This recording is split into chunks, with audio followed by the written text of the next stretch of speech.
Assalamualaikum warahmatullahi wabarakatuh. Alhamdulillahi rabbil alamin. Wassalatu wassalamu ala asrafil anbiya'i wal mursalin. Sayyidina wa maulana Muhammadi wa ala alihi wa sahbihi ajma'in.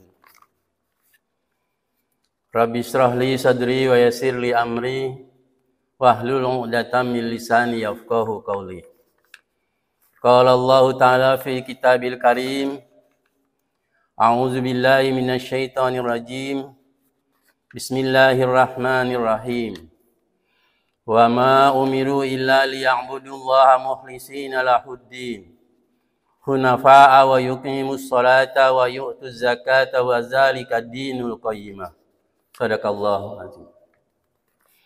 Ibu-ibu, bapak-bapak, adik-adik, santriwan, santriwati, rahimakumullah. Puji syukur, marilah senantiasa kita panjatkan kepada Allah Subhanahu wa taala atas segala rahmat dan nikmat yang Allah limpahkan kepada kita, wabil khusus nikmat sehat, nikmat iman, nikmat Islam. Salawat ring salam semoga senantiasa tercurahkan keharibaan junjungan kita Nabi besar Muhammad sallallahu alaihi wasallam beserta keluarga, beserta sahabat, beserta seluruh umatnya termasuk kita yang hadir di majelis ini. Insya Allah kita kelak mendapat syafaat dari beliau. Amin ya rabbal alamin. Bapak Ibu rahimakumullah, saya akan membacakan kultum, melanjutkan kultum terdahulu. Pertama, kalau tidak salah, kita tahu apa itu puasa. Kemudian, mengapa kita puasa. Lanjut lagi, apa yang diperoleh dari puasa. Nah, sekarang lanjutan dari itu, puasa itu kalau saya ilustrasikan, kalau kendaraan itu masuk bengkel, mau motor ya Ded ya, kalau di servis itu pasti yang diperiksa pertama apanya Ded?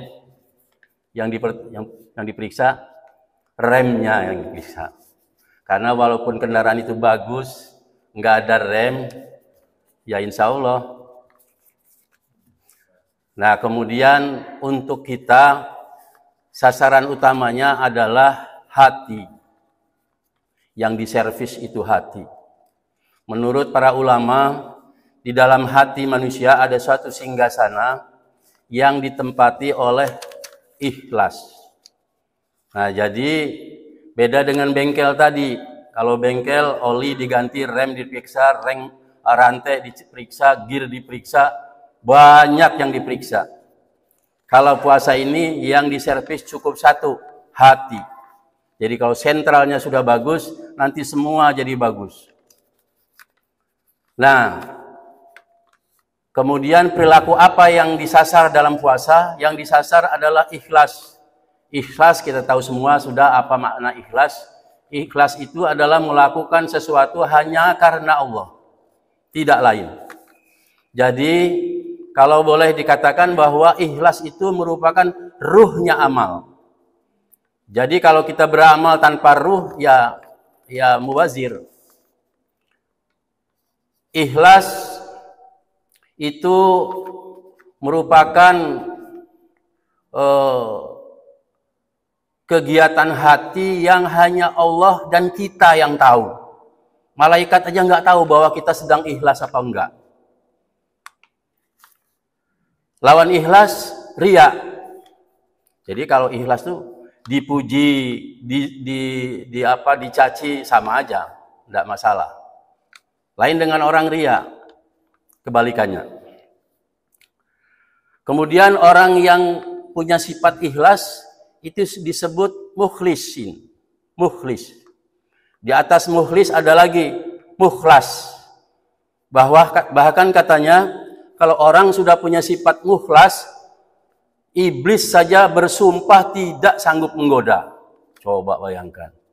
Iblis saja takut. Ya kita seenggak-enggaknya dalam bulan puasa ini ngasah lah begitu. Kalau ikhlas kita sudah tumpul, kita asah supaya tajam dikit. Masih kurang tajam, ikut pengajian tiap hari Minggu, diasah lagi biar tambah tajam. Sehingga 11 bulan itu tidak total hati kita terkotori. Insya Allah. Kemudian tadi sudah dibacakan surat apa Al-Anbiya itu kalau nggak salah ya.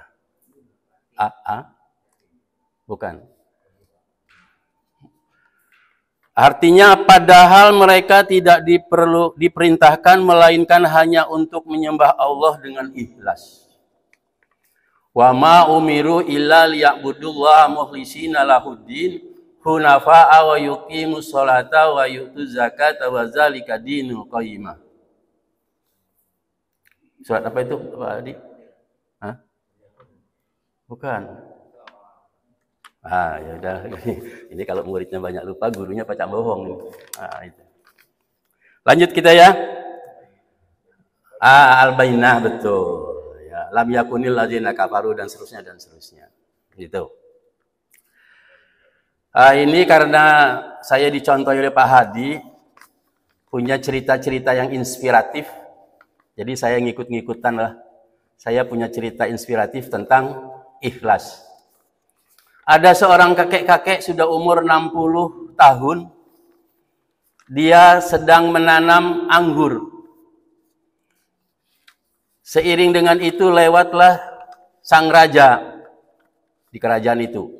Nama kerajaannya Antah Berantah. Kata sang raja, "Kek, itu nanam apa?" "Nanam anggur, tuanku." "Waduh, itu anggur baru berbuah kurang lebih 6-7 tahun, Kek. Kenapa enggak anggur yang setahun berbuah?" "Ya, enggak apa-apa. Mudah-mudahan kalaupun tidak saya yang menikmati, anak cucu saya yang menikmati." Ini ikhlas ini paling banyak dilakukan oleh ibu-ibu. Saya waktu masih SMP dulu ingat betul, adik saya di kamar, ibu saya sedang makan. "Ma, adik missing." Ibu saya lagi makan, ditinggal itu nasi. Lari ke kamar, membersihkan adik yang sedang buang kotoran. Tapi ikhlas dasarnya. Jadi kemarin Pak Agus bahas tentang sabar. Ruhnya ya ikhlas. Dan saya yakin kalau orang Jawa ngomong kultum tentang sabar, percaya aku.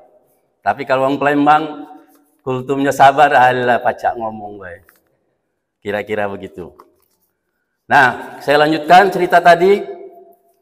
Setelah ditanam, berjalannya seiring waktu, benar-benar berbuah.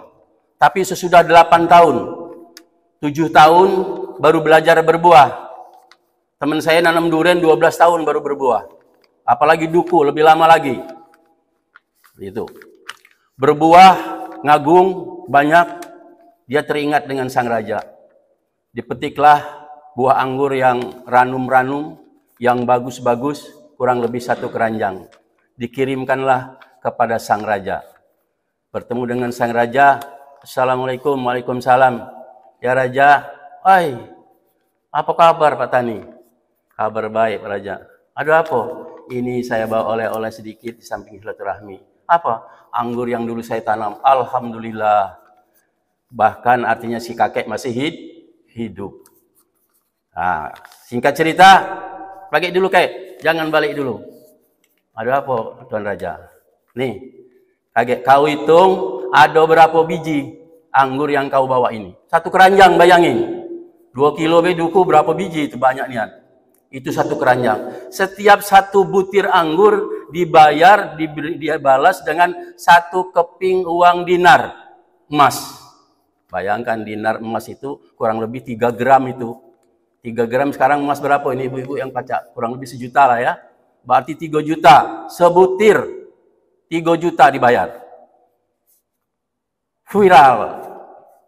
Bahwa raja membeli anggur jenis apalah namanya saya lupa. Dengan 1 dinar keping emas. Uang dinar lah kurang lebih begitu.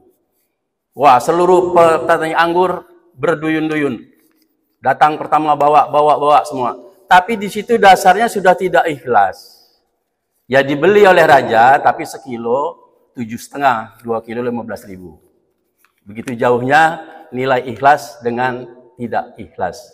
Saya kira itu saja, mudah-mudahan ada manfaatnya walaupun sedikit. Mohon maaf kalau ada kesalahan. Billahi taufiq wal hidayah. Wassalamualaikum warahmatullahi wabarakatuh.